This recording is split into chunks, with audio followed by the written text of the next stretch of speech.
I'm Danny Black. And I'm John Newman. Welcome to Card Mensches. Welcome to Card Mensches, just like that intro said. Episode 6 to be exact. My name's John Newman, and that is to my right on the screen, Mr. Danny Black.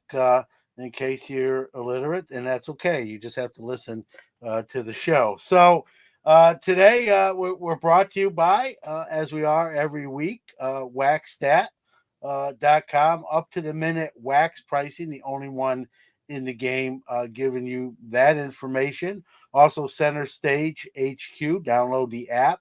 You can scan your cards, get real-time pricing, and add it to your inventory. I've used the app. It's pretty good. And, of course, SGC, fastest turnaround in the grading space game. We got a great show, Danny, today, at least planned. We'll see how it turns out at the end of the day. But, designing the perfect set, right? We hear perfect game in baseball, right? How about what is the perfect set? If you were working for, I guess we'll use them since, Tops, Fanatics, and you were tasked with they put us in charge of the new division. We've just been hired to now lead the new baseball card division. Yep. What would that look like? What would we do? Either the same, add on, do differently to design what we would call the perfect. Well, we'll say baseball set, but it could cross over to other sports cards too. But we'll kind of have baseball on the front burner, if you will. And so we're gonna tackle that. I have my thoughts. You have your thoughts. Somehow they're different. I don't understand how that happens, but it has happened. So, some of us have taste. Yeah.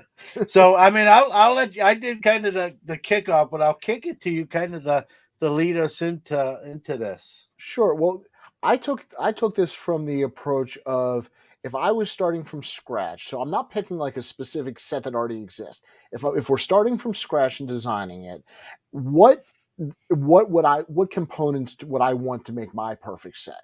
And for me, I think any good set has to have a combination of some autographs in it. And they should be a combination of rookie autographs and Hall of Fame autographs. To me, I think both of those, just any great set has to include those. So for me, I like to be able to, whether it's prospects or, like I said, even Hall of Famers, not everybody has to be a Babe Ruth cut. But, just good Hall of Famers that, even from our childhood, throw in a Greg Maddux or, even a Brooks Robinson or somebody. And that makes it a fantastic insert.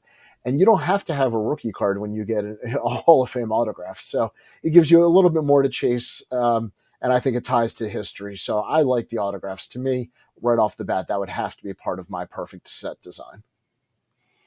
Yeah, I like that. I think you have to have autograph cards, and you got to have some star power behind autograph cards, right? You can only pull, so many, Jose Oquendos or before like people start going on social media and said like, is there any good autographs in the set? Because all I see is these guys being pulled. So, they can't all be star power, but you got to have, and I like your idea, right? You got to have some retired players, legends of the game that are in there, right, to chase and go after. And you also, you take care of that crowd that still collects those folks or wants to add those type of folks to their collection. And then, rookies, right? You just say rookie. It's a driving force behind the set, right? I mean, we look at sets, powers, even years later as what rookies were that came out, what rookie cards were in that set that year. So you add the autograph factor, it magnifies that, right? Hey, there's a rookie auto of insert, player name there. So I like that. I'd agree. I saw Chris ask, chrome or non-chrome. I guess we'll call this like a flagship. So it's going to be probably non-chrome. Well, that's your set. Speak for yourself. Yeah, well, you know me. I said, all right. So I'll answer that. I'm a sucker for acetate cards, right? So okay, I know it's going to be more money. Chris, he took door 3. Yeah, I went with door three. Let's make a deal. I have a bobby pin in my purse. Um, so I'm gonna go. I would like to make at least 1 year. I'm not saying it's the flagship every year, right? But I'm an acetate guy. So how about an all acetate set? Again, I know the cost will be more, and obviously that gets passed down to the consumer. But I love that. I don't know if you remember him back in the '90s, or people out there listening may remember him. Pacific of all companies did not an all acetate card, but they sort of had a prism holographic foil with an inset that was acetate with the pin. I would sort of like to do a reverse of that. So the most of the cards acetate, and how about a like regular card stock inset? That would be pretty interesting. I've never seen it necessarily done like that. So something along those lines. So So my, my yeah, go ahead. I was going to say, my grandfather had a saying: if you haven't seen it before, there's two reasons. It's either a great idea or a terrible idea. You just got to figure out why you haven't seen it. So It's a great idea to me. So right, that'd be interesting. I'd like to see the reverse acetate. I'm an acetate fan, just not quite as much as you are.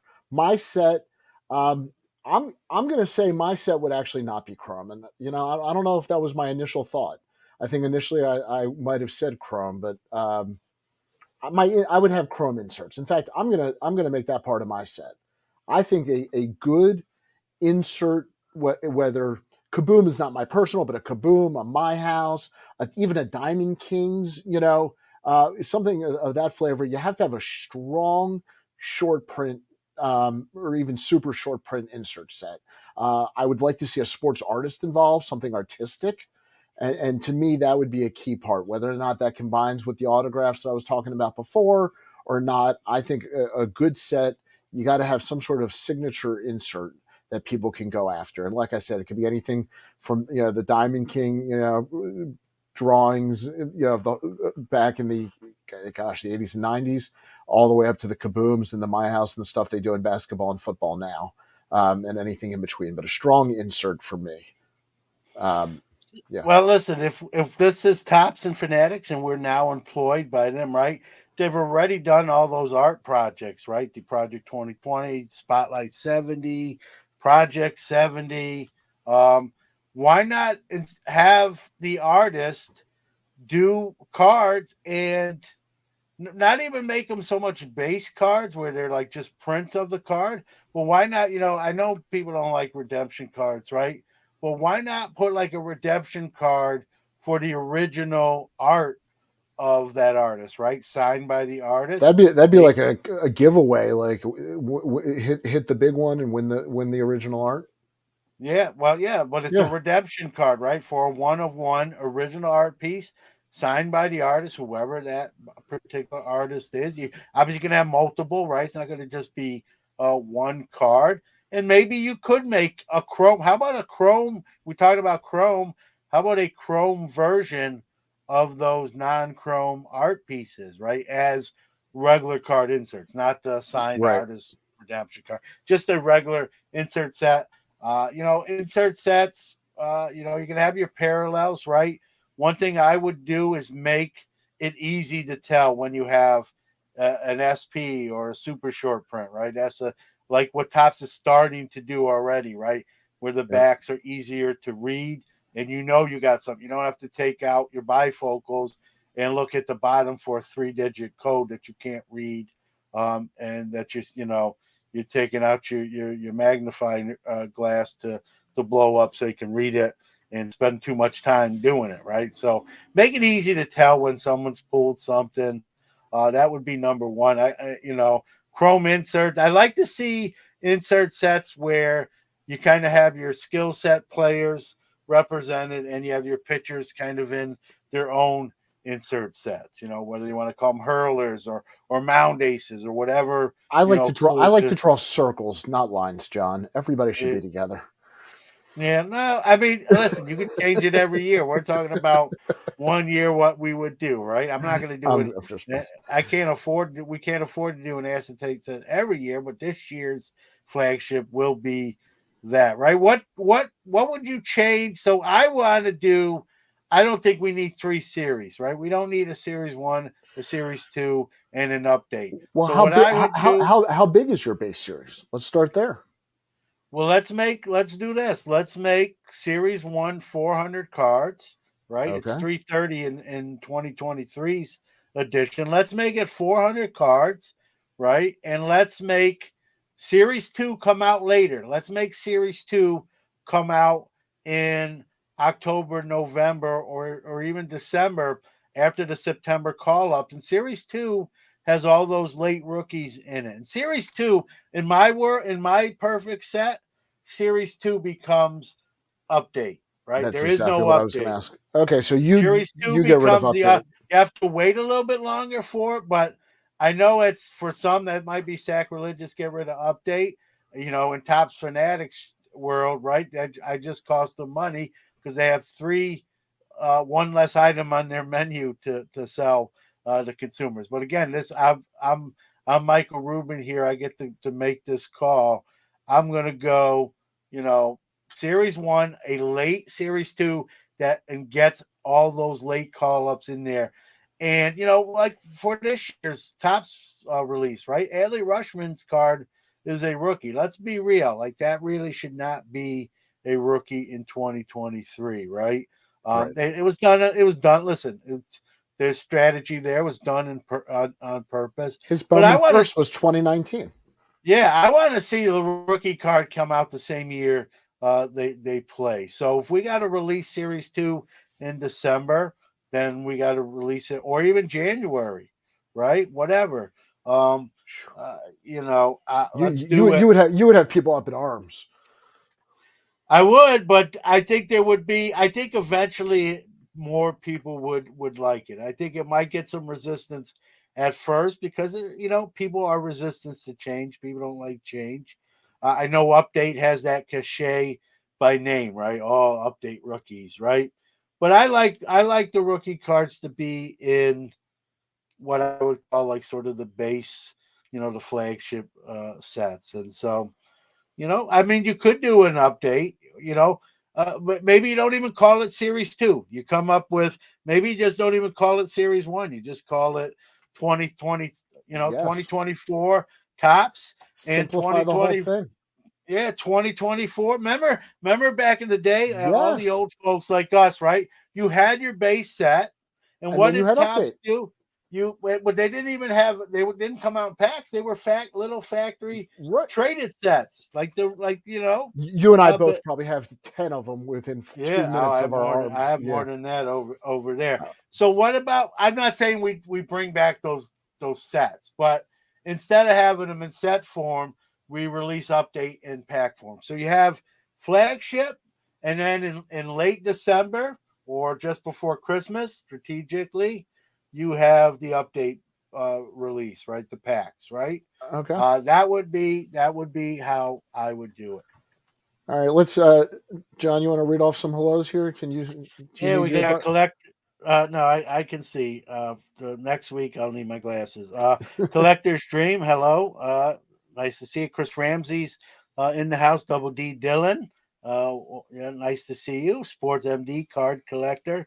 Good evening And as well. Chris. Yep. So yeah, I mean, and feel free to put uh put what you'd like to see in the chat room. See if it aligns kind of what we say, or even go off on your own tangent. What you put on the CEO hat and wave the magic wand, right? So I don't think we need 3 series. I know it's a money generating for card companies to do that. It's too complicated. I'd rather do 2 series and then do a third series, but not really be a third series. Just rebrand it as You something already sold me completely. on a flagship and an update, and I think that I love that throwback approach because then Yeah, I think that actually makes the rookie thing easier because you have the yeah, flagship that comes out, and then you have your update, and it's self-explanatory. yeah. And you'll have rookies in both. We Right. people love rookies. I love rookies. You love rookies. We all love rookies, right? So you can have rookies in both. Obviously, the update version will be rookie heavy with those, and that'll drive a lot of attention to that product. I think Series 2, right? Series 2 comes out now, and it's like, eh, what's in it, right? You know what I mean? So, Well, um, can I throw one more throwback yeah, item at you? sure. Remember when they used to do the team cards and you had the team photo all together? At some point, they stopped doing that. I'm sure just because of logistics and roster moves and everything else. I would love to bring back team cards. I don't care if it's 100% accurate. I don't care if a guy got sent down. I like having a team card. I would like to see the team cards brought back. You can do the picture in spring training. But I always liked having, I'm an Oriole fan. I always liked having that Oriole team card. There was just something about it.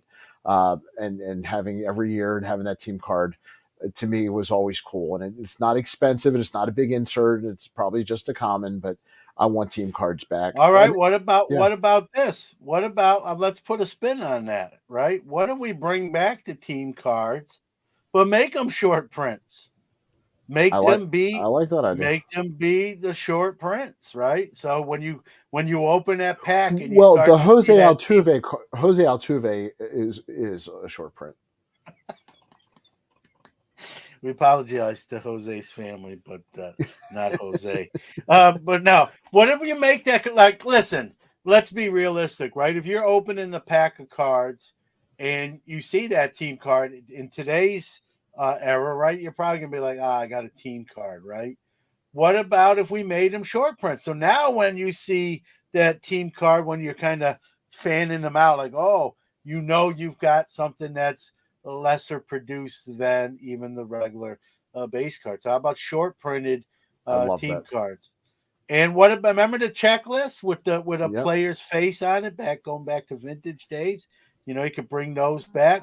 What do you want on the back of the team card? Do you want of all the players that are in the set and their numbers, like they No, used to sometimes I do? want the checklist, and I love Collector's Dream put up here the leader cards and the All Star cards. Love those ideas. The especially the vintage leader cards would have the top three players, and you'd always end up, inevitably with some combination of Hall of Famers years later. So those are always cool to even look back upon now, and some of those cards carry good value because of the players in them. So I could see bringing those back. But yeah, put the checklist on the back of the team card, make it a short print, and yeah, absolutely. Because I remember opening packs back in the day, right? And you get that kind of team card. You're like, I would have rather had a regular player card there, right? But again, you make them build a little intrinsic value into it as a short print. That disappointment goes from disappointment to not being disappointed. Like, hey, I got a harder to get team card, right? And for people who build, right, there's still a lot of team set builders out there, right? I got to get every Orioles card. I got to get every Mets card. Yep. That card becomes a little bit of a chase because it's not as easy to get as the regular cards, right? And that So happened naturally with a lot of the vintage because you didn't keep your own, you didn't keep other teams.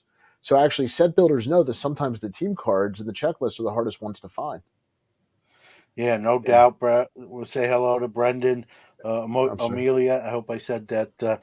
Amelia, he mentions manager cards. What about bringing those back? I know, there are not too many managers that are very collectible, but they are Well, part of the team, right? John, they now do the top 10 hottest managers list every year.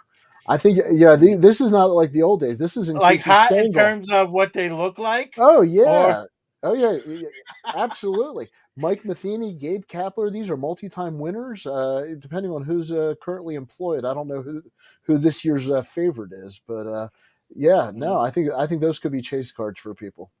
yeah, make those short prints, right? I mean, no one probably really wants a pool manager's card, but now you sort of bake in that harder to getness, and it's not such of a disappointment. Like when you get, your Joe Madden card, and you realize there's not as many of those as base Mike Trouts. You're not as broken up about it. So I mean, you can go in so many different directions, right? Yeah, Buck Show out there. I'm a Mets guy, Hottest so man, hot, yeah, hot stuff. yeah. listen. Actually, I'm a I think he Mets did guy. win. I don't think that's a joke. I think actually He he was did voted. win. Yeah, I think he won Manager of the Year or something at the baseball hottest manager. writers. He won hottest Uh-huh. manager. Yeah. Yes, that's true. Yeah. Yes, So Brendan, I believe that's true. Put it in the comments. But I believe I actually did hear that. yeah, I mean, yeah, it's sort of, and some people might say, well, John, that's what heritage is, right? That's the heritage release. I'm not a heritage guy. I know that's to some that's blasphemy. I know Rich Klein's a big heritage guy. That's his baby. I could do without it. Let's bake the heritage into the regular release in different forms, whether it's an insert set, Maybe that's bringing the insert set manager I was card. talking about. Yeah, which they do already, right? I mean, every 35 years, right?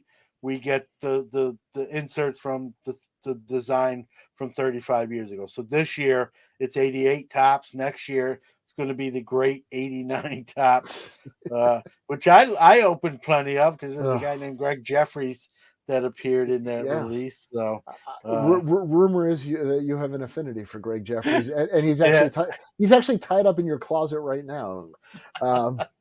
Okay, so real quick, I want to wrap this up before we move on. I like this comment.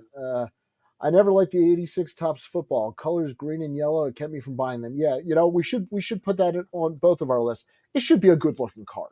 I think we both agree. It should be a good whatever that means to you. I think we all like better looking sets. Well, I think that's not what for you'd have to have, Danny, I think you have a group of designers, right? And you come up with 10 different designs and you pick what you feel is the best one, right? And if there are a few that really are hard to pick from, why not just save it and run it the next year, right? And maybe they do that and we don't even realize it, for all we know, right? So you have some designers come up with their concept. You pick 3 or 4 out of the lot that you get, and you pick one obviously this year. And if there's 3 or 4 good ones, hey, there's 2025s. We already got the design. No one knows about it yet, right? But that's what it's going to be. So, yeah, design. And that 86 tops, as Chris said, if you pull Jerry Rice, though, you won't be that sad anymore. So, all right, and this is a good point here. I think we'd all like to see the retail and the hobby maybe be a little bit equal chances to pull things, and that's a good point. So I think just in general, and then Brendan says the new top set designs look like bad sci-fi versions of future baseball cards. Give me heritage all day. I love the 88 inserts in 2023 Series 1. So yeah, I mean, this is where everybody has their opinions. Yeah, heritage is you either love it or you hate it. So Brendan loves it, and I don't hate it. I won't. That's what people say about me. Yeah. I don't hate it. It's just not my thing. So I don't open it. It's definitely I'm stating the obvious here, but heritage is definitely a set builder's release. That is, and I don't do those anymore. I used to back in the day, but not anymore. So I get this purpose. I that's why I don't buy any, but I understand people have an affinity for. I get it. So I don't hate it. I'll just say it's not my cup of tea. All right. I think we're going to move on now, but if you have anything you want to add into the chat, let us know. But we're going to move on and talk a little bit of NBA heading down the stretch here. Mr. Newman, anything to add on your set before we retire you from the head of Fanatics? No, I want to see that acetate. Everyone knows I love that. You had me at the old line had me at hello. You had me at acetate. And the one thing I'll throw in there is get rid of image variations. if I haven't made that clear, I'm not. But then you don't like this year's because every card has one. I do not like it at all. I have no interest in seeing Wander Franco with a giant head or anything like that. So maybe that's Barry Bonds had a giant head. Why can't Wander Franco? I think we're getting it. I might not be a doctor, but I stayed at a Holiday Inn Express last night. I think I can diagnose that for you, sir. I think I found the root of the problem, and it's the cream on your knees, sir. Okay. If I can find the right buttons here, want to thank our sponsors, as always, waxstat.com for the best in wax pricing, Center Stage app, which is available in all the app stores, available for download and scanning all of your cards for easy pricing. Experience, quality, consistency, and the quickest turnaround times in the grading industry. We are proud to partner with SGC Grading. Check them out at www.gosgc.com. Experience, quality, consistency, and the quickest turnaround times in the grading industry. We are proud to partner with SGC Grading. Check them out at www.gosgc.com. I really wanted to hammer that one home today. Yeah, so good you had to hear it twice. I had to. I just really wanted to hammer that home. They're running their $9 special on Top Series 1 right now. So if you are looking to get some of your new cards graded, definitely check out the special they're running. And what time is it? Welcome to the failure segment, where John and Danny share their picks sure to go wrong. Okay, so we are, I guess they call it the All-Star break at the NBA season, but then I think there's only like 20 or 30 games left in the second half, so I don't know how that works. It's not really mid-season. But we've got good odds now, it looks like, on who might be available as far as odds to win the NBA championship this year. And let me read this for those of you listening on the audio. We just listed kind of the top 5 or 6 as far as the odds here. The Celtics on the money line is plus 280, Bucks plus 430, Suns plus 480, Nuggets plus 750, Clippers plus 1200, and 76ers plus 1400. So, John, my question to you, and Suns just got KD. That's why their odds are much better than they were. If you had $100, so it's not necessarily who you think's going to win, but if you take in maybe the long shot odds versus the short odds, if $100, where are you putting it, or are you dividing it up? How are you handling this? Yeah, it's a great question. I think I'll go with the Bucks. I mean, like you said, the Celtics probably the most balanced team and probably the most dangerous. Some depth there, and that's why they're the overall favorite. But you're not going to get the most bang for your buck, as you just said there. So I kind of like the Bucks. They got arguably the greatest player playing today in Giannis. I know there's other great players, Luka, but the Bucks will give you a little bit more bang for.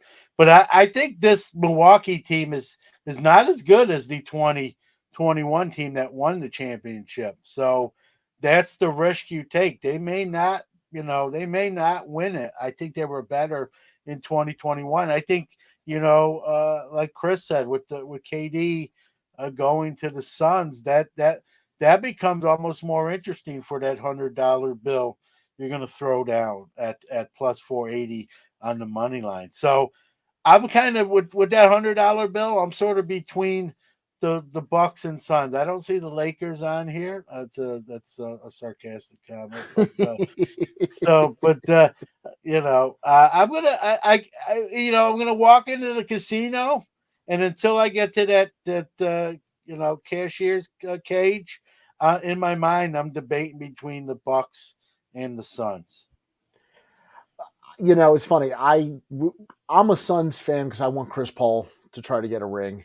And if he stays healthy, I love them adding KD. KD's from my neck of the woods over here in the Maryland area. So the Slim Reaper, put him over there, and they've got so much talent. Jason Tatum's got a chance to win MVP this year, so you got to respect what the Celtics are doing.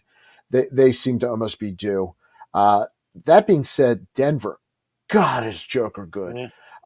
Back-to-back MVPs, and he's going to make an argument. I mean, he really is going to make an argument for 3 in a row. And if you go down the list of NBA players that have won 3 MVPs in a row, it's a real short list. And I'm not good enough off the top of my head to think of. Did Bird won 3 in a row? I think. But Yeah, I'm not. I don't know. Did Magic? I know he's got a few, but Yeah, but the point is, if Joker can pull it off, and we're talking about yeah, just a dominant player, so anytime he's on the floor, you gotta give them a chance. But I'm with you. I think if I'm taking my $100 at plus 480, I'm going to put at least 50 on the Suns, yeah. and then you know what? I change it. I'm going $75 on the Suns, 25 on the Celtics. I'll hedge my bet a little bit Oh, we can with the do that. I didn't know that. I thought we just had to put $100 on one. Yeah. I made up the rule after your turn.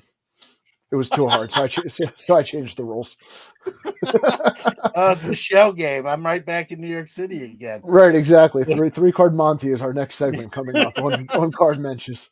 Well, let me ask you, if you could divide it up, would you have changed your answer? I mean, I know you went a little bit Yeah, 50-50. yeah, I will change my if I can change if I can put it on multiple teams, right? So, you know what? I'm probably gonna only put 25 on Milwaukee. I'm gonna put 50 on Phoenix, and I'm gonna throw 25 on Denver. I think Denver. Ooh, I think Denver's odds might be too too long shot. I think they are very good. You know you I think they're on paper, for the whatever that's worth, they might be better, than that Milwaukee team. I know, a lot of that is based on Giannis. I get it, but Denver, like you said, with Jokic, they have their own version of their Giannis, right? So I think the Nuggets are a great play. So I'll go 25 and 25 on Milwaukee, 50 on Phoenix, and 25 on Denver. And I guess what I'm saying there is I feel like one of those three teams is definitely hoisting the O'Brien Trophy. I think they still call it that. So yep. I mean, I hadn't thought about putting some money on the long shot for the Nuggets. That's probably a good call there. But I think we both feel pretty good that it's going to be one of the favorites. I just at this point, I don't know that the Clippers, the 76ers, are really going to match up through the playoffs. Real quick, Chris says Mac McClung 2-day contract for the slam dunk contest for the Philadelphia 76ers is the money move for NBA. Never seen this before. Yeah, they signed him just for the slam dunk contest. So mm. I think the NBA at this point has run out of ideas in the slam dunk contest once we started jumping over cars and everything else. Maybe I'm old school. I missed Dominique versus Jordan kind of head to head. Yeah, I mean, you can only come up with so many dunks, right? It's all sort of been done before, from the free throw line, behind the back, between the legs, over a guy standing in front of the rim. Like, I don't know what else you could do. So, Well, if uh, you're listening on audio, this is when John and I play. This is how we play. These are our one-on-one matchups. yeah, yeah, no, I've never been confused with a basketball player before. Baseball, football, maybe, but in the NBA, I'm full disclaimer, right? Full disclosure, as I always say, I'm not a huge NBA guy. I know who's on the teams. I mean, I'm with it enough to comment on where I'd put some money, right? But you know, one thing I don't like about the NBA is just it's the players kind of rule the roost, can get coaches fired. All these super teams, like you never see. I'm an old school NBA guy. I like the NBA when players wanted to kill each other to hoist that trophy. There was no one was working out in the It's off the same season thing in the with each other. NFL. It's the same thing in Yeah. the NFL. I know, but at least that's physical to begin with, right? So I mean, you still got to be physical, right? But the NBA now, I like when they play defense in the NBA, which they only do now in the last 2 minutes of the fourth quarter. It's a 3-point competition a lot of times, and so I'm an old school. I'm the old man on the porch when it comes to the NBA. I like the era I grew up with, right? Bird, Magic, then Jordan came along. I was, young enough, old enough to remember Dr. J, uh, you know, on the later part of his career. Then Bird, Magic, Kareem, on the sort of the mid to late part of his career, Jordan, and then on up. So that's the heyday for me. I watched a lot more then than I do now. But I mean, the athletes are bad. I think they're in better shape, right? I watched I like to say, when someone says, "When did you watch the most NBA?" I said when players didn't take days off for load management, right? When the kids coming to see their favorite player and didn't have to worry if they weren't going to suit up that day, right? Not When Jordan, totally dissimilar from innings management. yeah, yeah, I don't know. I I like Jacob deGrom gets hurt again in his first day of spring training or whatever. yeah, But you're probably right. yeah. Yeah. I'm stubborn. I'm stubborn. That's my realm that I lived it through, and I miss those days. They're not coming back, but that's when I was the biggest basketball fan in my life. So Well, I think both of us both actually kind of dig some vintage basketball cards. Maybe we'll do a segment on our favorite vintage basketball cards one week. yeah, But I'd like to thank everybody in the chat tonight. Anything else to add to our picks sure to go wrong? yeah. I mean, I think you said it. Don't bet at your own discretion. We are not responsible for your losses. Now, if you win and you want to give us a tip, that's fine. But as far as if you lose, it's not our fault. We warned you. And real quick, because I think this is for you, Ken Card Collector, what's up, Brooklyn? And since you're from Brooklyn and I'm from Baltimore, I'm pretty sure that's for you. Yeah, well, I'm gonna call Can't Card Collector Triple C. It's a little bit easier to say. What's going on? Thank you for joining us tonight. Speaking of Brooklyn, I didn't see Brooklyn Nets anywhere on those odds list for some odd reason. I don't. That's because the bookmakers are smart. Yeah, well, they just got rid of arguably their two best players, but I like what they got in return. We talking about those trades and moves. Got a lot of draft picks. They got Mikal Bridges, and he looks good. So younger. They got a little younger, and yeah, I like where they're going. And like that's my favorite basketball team as a Brooklyn guy. So. Well, thank you to everybody tonight, Mr. Newman. Thank you as always. I think we're actually gonna, sort of. We only went over by close to 10 minutes tonight. Yeah, that's all right. It was hijinks at its finest. Well, I had a blast. For everybody in the comments, thank you. And when you watch this on YouTube, please leave comments in there. We'll try to respond to them. Definitely want to hear your feedback on what your perfect set would be if you agree with ours. And we will see you on the next episode. Have a good one.